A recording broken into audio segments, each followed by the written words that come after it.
Hi நண்பர்களே, இன்னைக்கு நம்ம வீட்டில் என்ன ஸ்பெஷல் பார்த்தீங்கன்னா மோர் குழம்பு தான். அதுக்கு வந்து துவரம்பருப்பு ஊற வச்சு கழுவி வச்சுருக்கேன். அதில் வந்து 2 துண்டு இஞ்சி போட்டுக்கலாம். அப்புறமா காரத்துக்கு ஏற்ற மாதிரி பச்சை மிளகா போட்டுக்கலாம். நம்ம இந்த சின்ன மிளகா ஒரு 5 மிளகா போட்டுக்கலாம். மிளகு நாள் போட்டுக்கலாம். சீரகம், சோம்பு நாள் போட்டுக்கலாம். பூண்டு ஒரு 3 போட்டுக்கலாம். இப்போ இதை நம்ம உரல்ல போய் நைஸாக அரைச்சி எடுத்துட்டு வந்துடலாம்.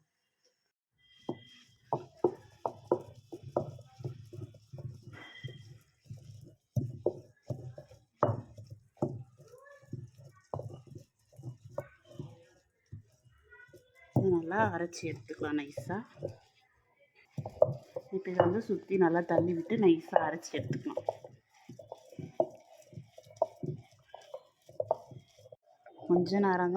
கொஞ்சம் தான் பருப்பு இருக்கிறதால சீக்கிரமாகவே மசிஞ்சிருச்சு.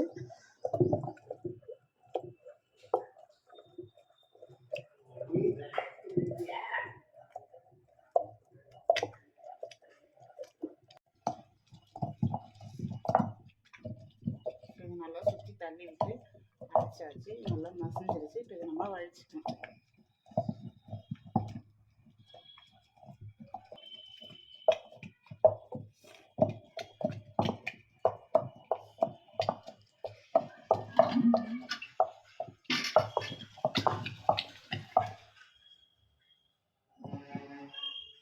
அவ்வளோதானாமா?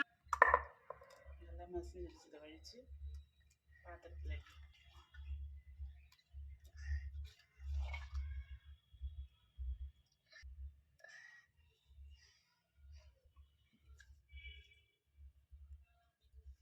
கை கழுவிக்கிறதால கொஞ்சமாக தண்ணி விட்டு வழித்து ஊற்றிக்கலாம்.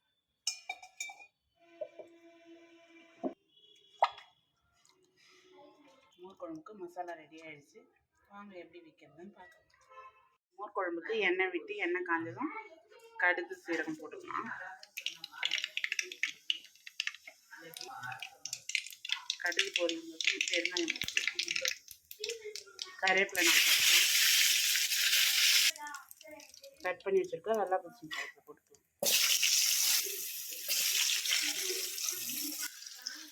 உப்பு தேவையான அளவு போட்டுக்கலாம். இது நல்லா வதக்கிக்கலாம். காய் நல்லா புரிஞ்ச அளவுக்கு நல்லா வதக்கிக்கலாம்.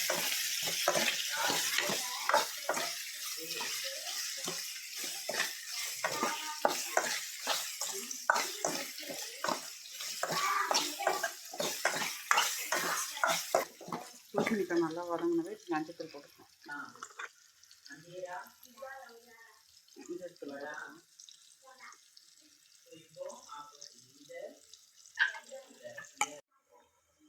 காய் வெந்து நல்லா கொதிச்சிருச்சு. இப்போ நம்ம அரைச்சி வச்சிருக்க மசாலா இதில் ஊற்றிக்கலாம்.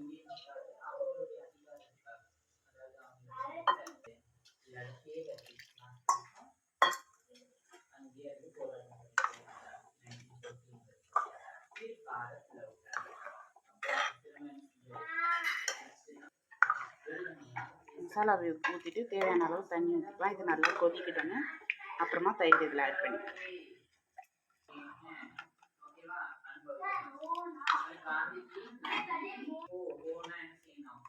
இது நல்லா கொதிக்கணும்.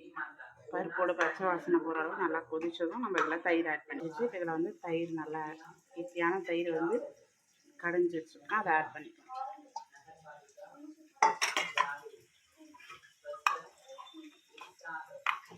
நல்லா மிக்ஸ் பண்ணி விட்டுருக்கேன்.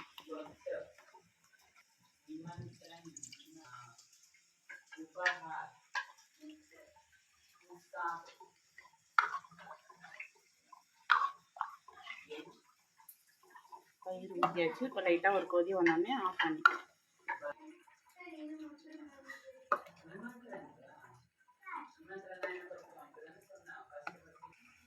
லைட்டாக ஒரு கொதி வந்துருச்சு. இப்போ ஆஃப் பண்ணிக்கலாம். அவ்வளோதான், நம்மளோட சூப்பரான மோர் குழம்பு ரெடி.